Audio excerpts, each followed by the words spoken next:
Now that we are familiar with the various thermodynamic properties which are used to describe the state of moist air, we can proceed to typical psychometric processes of importance in air conditioning. You know that a thermodynamic process requires a substance to undergo a change of state, and when we study psychometric processes, that is equally applicable here. That means when a process occurs, the moist air undergoes a change of state. And the first process that we will start with is adiabatic mixing of two streams of moist air, which is schematically shown on your screen. And we have got two ducts carrying two moist air streams, which are then combined into a single stream, and the resultant state is shown by state 3. The process of mixing of the two air streams is adiabatic. That means the ducts are completely insulated or perfectly insulated, so there's no energy exchange with the surroundings. We can easily perform energy and mass balances for this particular process, and starting with the energy balance, the energy content of stream 1 plus the energy content of stream 2 will give us the energy content of stream 3. That is m dot a1 h1 plus m dot a2 h2 is equal to m dot a3 h3. M dot a, remember, is the mass flow rate of the dry air. The mass balance on the dry air is quite straightforward. You simply add the two mass flow rates and you will get the resultant mass flow rate at state 3. To apply the mass balance for the water vapor, remember that the humidity ratio is defined as the mass flow rate of water vapor per unit mass of dry air, and we can, for steady state systems, we can, instead of saying mass, we can say mass flow rate. That is mass flow rate of water vapor divided by the mass flow rate of dry air, which means that the mass flow rate or rate of water vapor is equal to the humidity ratio times the mass flow rate of dry air. And that simple expression, that m dot p is equal to m dot a into w, will be applied to streams 1 and 2 and the resultant stream at 3. That will give us the equation for the mass balance of water vapor for adiabatic mixing of two moist air streams. The same process can be shown on the psychometric diagram, and we have marked states 1 and 2, and you will see that state 3 will always lie on the straight line connecting states 1 and 2. Where on this straight line you will have state 3, that will depend on the numerical values, but it will lie on this straight line. It could be closer to state 1, it could be closer to state 2, or it could be very well be in the center. That will depend on the numerical values that we are going to work with for a particular problem. And that is what we will do next. We will go through a example of this process in which we are given a certain volume flow rate of air at certain dry bulb temperature and wet bulb temperature, which is adiabatically mixed with another air stream at a different dry bulb temperature and relative humidity and a different volume flow rate. And you are asked to find out the dry bulb temperature and the wet bulb temperature of the resulting air stream. So when you work with problems of this nature, the first thing will be to identify what process you are working with.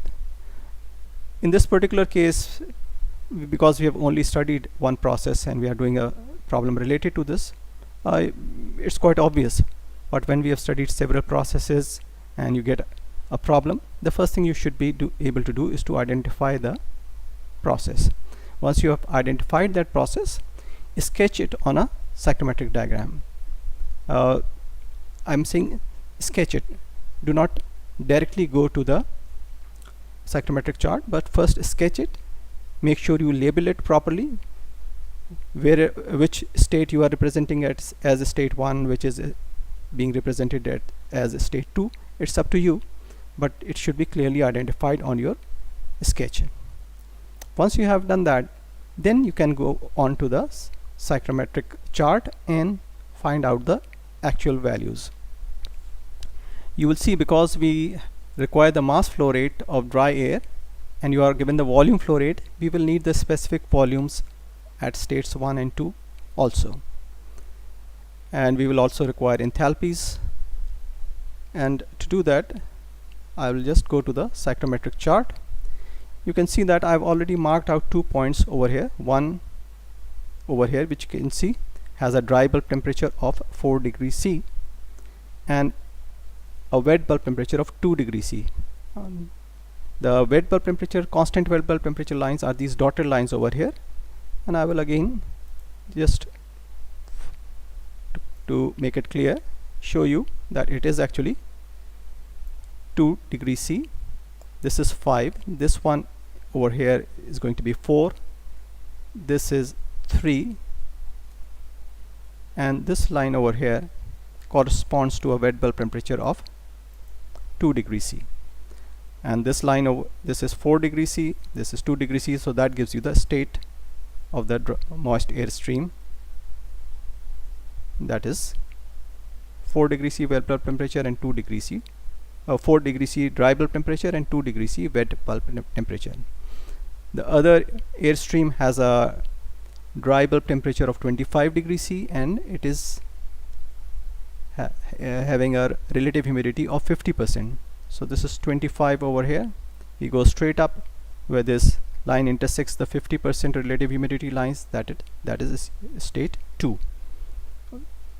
So if I just want to show it over here, this will be state 1 over here, and we have state 2 over here.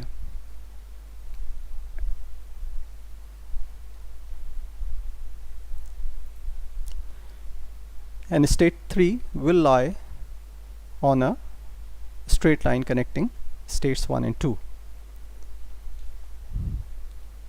As I said earlier, we will need the specific volume, and when we want to locate state 3, we will need at least one property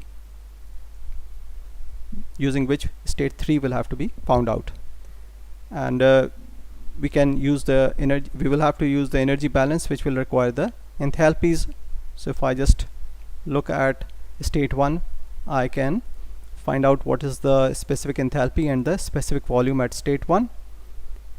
And if I just look at a constant enthalpy line which passes through state 1,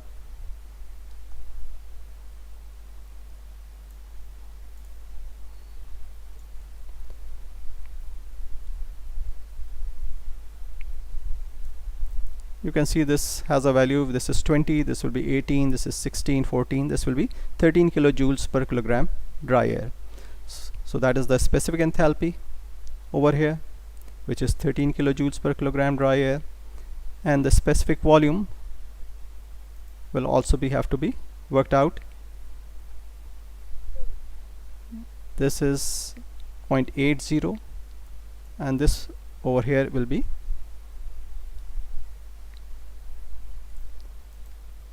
0.79. So we are just below 0.79, approximately 0.789 meter cube per kilogram dry air is the specific volume. This is 0.78, you can see over here, and the one that we are interested in is the line over here, so it will be around 0.789.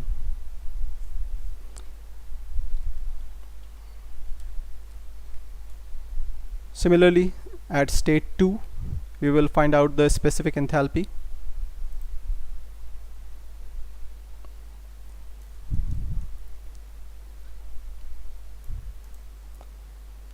And draw a constant specific enthalpy line, and you can see the specific enthalpy is 51 kilojoules per kilogram dry air.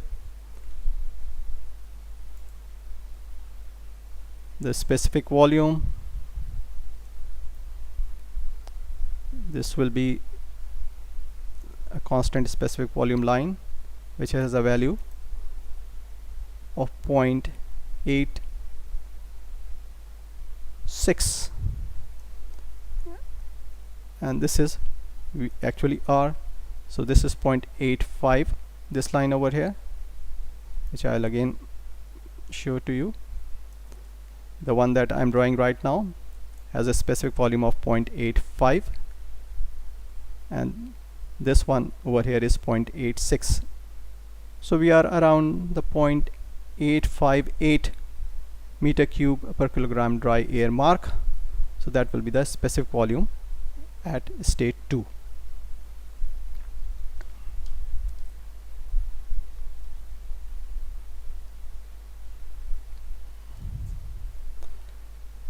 And let's just confirm those values. You can see I have those values over here, and using the specific volume and the volume flow rate, we can calculate the mass flow rate of dry air. Remember, the volume flow rate is in meter cube per second, which will be divided by the specific volume, which is meter cube per kilogram dry air. So the resultant units will be kilogram dry air per second.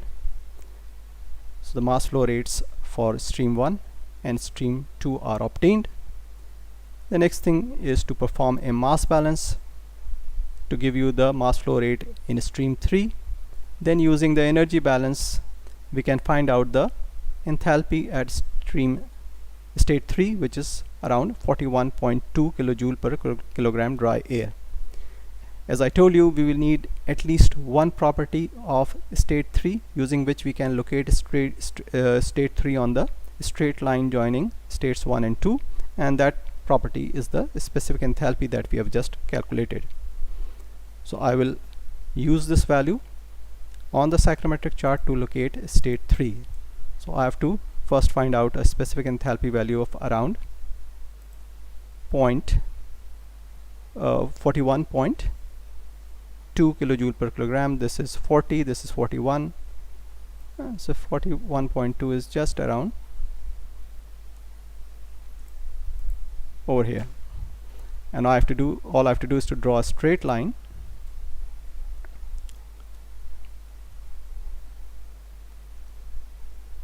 before that. I will draw a straight line connecting states 1 and 2.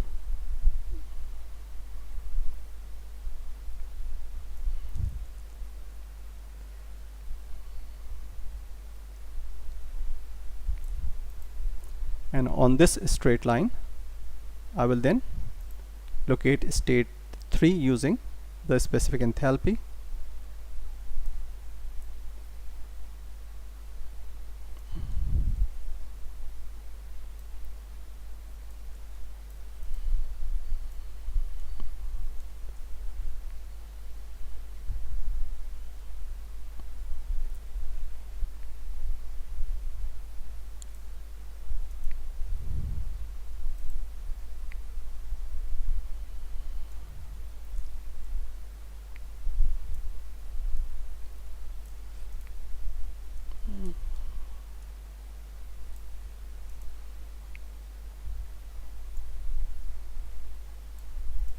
And you can see I have now located state 3 on the psychometric chart.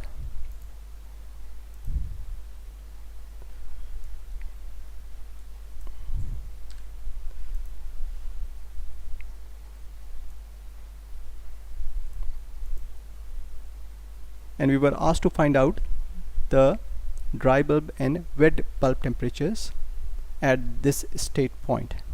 So if I want to calculate the dry bulb temperature over here, I will have to drop a straight line from over here.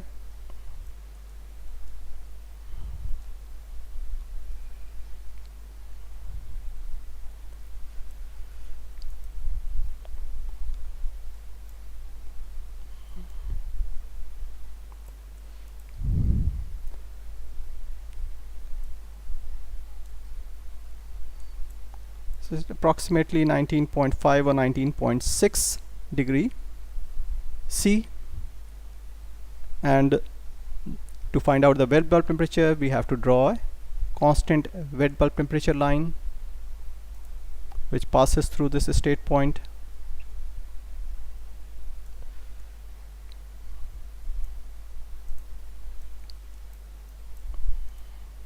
And if I take a constant wet bulb temperature line,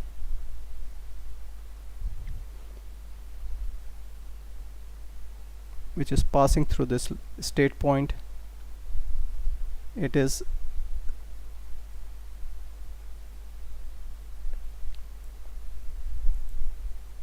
around 14.6 14.7 degree C. Okay. You can read it off from this scale over here. If I just draw a single line over here,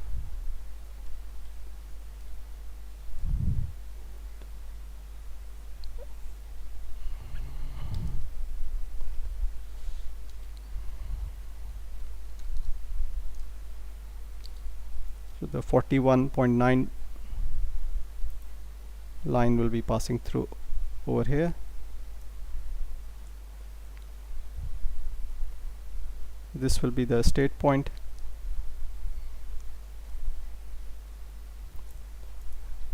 At 3 over here, the dry bulb temperature will be around 19.5 degrees C, and the wet bulb temperature, if you look at it, this is 15 degrees C over here. This line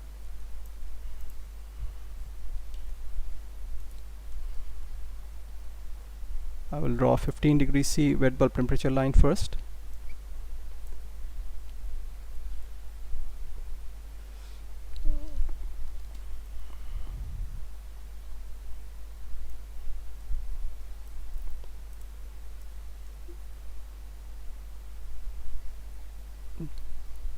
This is a 15 degree C wet bulb temperature line. Then I will also identify the 14 degree C wet bulb temperature line. So this is 15 degree C, this is 14 degree C over here, and we are roughly midway between the two lines. So the wet bulb temperature is around 14.6 degree or 14.5 degrees C.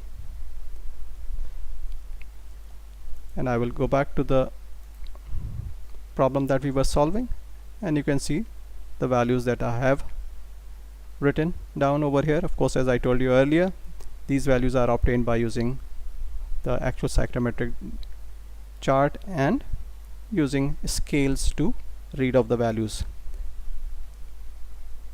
Right now I am just visually giving you the values, which you can see are quite close to the values that I have worked out separately. The next process is one of sensible heating or sensible cooling, which is obtained by passing air over a heating or cooling coil. And during this process, the humidity ratio of the air remains unchanged. That means there is no addition or removal of the moisture from the air stream. As a result, the process line will be a horizontal line sketched on the psychometric chart. As you can see, if you are starting with state 1 and the air is being sensibly heated, then its dry temperature will increase to that shown at state 2. If you are going through a sensible cooling process, the direction will be the other way around. You will be moving from a higher dry bulb temperature to a lower dry bulb temperature, but the humidity ratio will remain unchanged. In air conditioning, sensible heating is typically done by passing air over either electrical strip heaters or over a bank of tubes, which is called a heating coil, inside which some heating medium is circulating. For example, you can have steam passing through those tubes, and when the air passes over the tube bank, it is sensibly heated. On the other hand, if you are trying to cool the air sensibly, then you will have a cooling medium passing through a tube bank, which will be now a cooling coil, and when the air passes over the cooling coil, its dry bulb temperature will decrease. One particular thing or condition that applies to sensible cooling is that the coil surface temperature must remain above the dew point temperature of the air. And the reason is that if the coil surface temperature is at or below the dew point temperature, when the air comes in contact with the coil, that will lead to condensation, that is removal of moisture, and so the constant humidity ratio condition will not be maintained, which we want to be there when we are talking about sensible cooling. So that is an essential requirement, that the cooling coil surface temperature should remain above the dew point temperature of air.